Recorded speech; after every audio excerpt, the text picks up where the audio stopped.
የሚገደለው ማን ነው? ለጥቀቀን ሙስሊም ነው። ምን አድርገው ነው?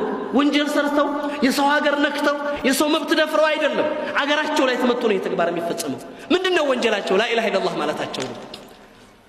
ሌላ ምንም ዘንብ የላቸውም። ሌላ ምንም ወንጀል የላቸውም። ይሄ ነው እየተፈጸመ ያለው። ፈለስጢን ሂድ፣ ኢራቅ፣ አፍጋኒስታን ሂድ፣ ቼችኒያ ሂድ፣ ቦርማ ሂድ፣ የትም አገር ላይ ካሽሚር ምንድነው ዘንባቸው? ወማ ነቀሙ ሚንሁም ኢላ አዩሚኑ ቢላሂ አልዓዚዝ አልሐሚድ። ምንም አይደለም እነሱን በቀል ያመጣባቸው በአላህ Subhanahu Wa Ta'ala በጌታቸው ማመናቸው እስልምናና ላ ኢላሃ ኢላላህ መቀበላቸው ብቻ ነው። ይሄ ተጨባጭ ነው ዛሬ ያለው።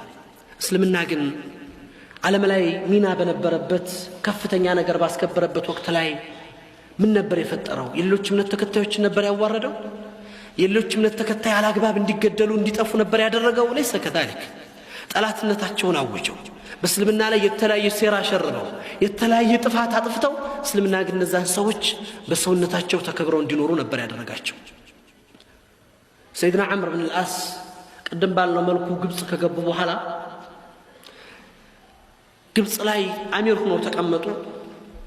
የግብጽ ሰዎች ወይም ቅብጥ ተብለው የሚታወቁት የቅብጥ ክርስቲያኖች በልምዳቸው ፈረስ ይወዳደራሉ። በባህላቸው ለፈረስ ልዩ ግምት ይሰጣሉና በፈረስ ውድድራቸው ላይ ሙስሊሞችን መሳተፍ ይጀምራሉ።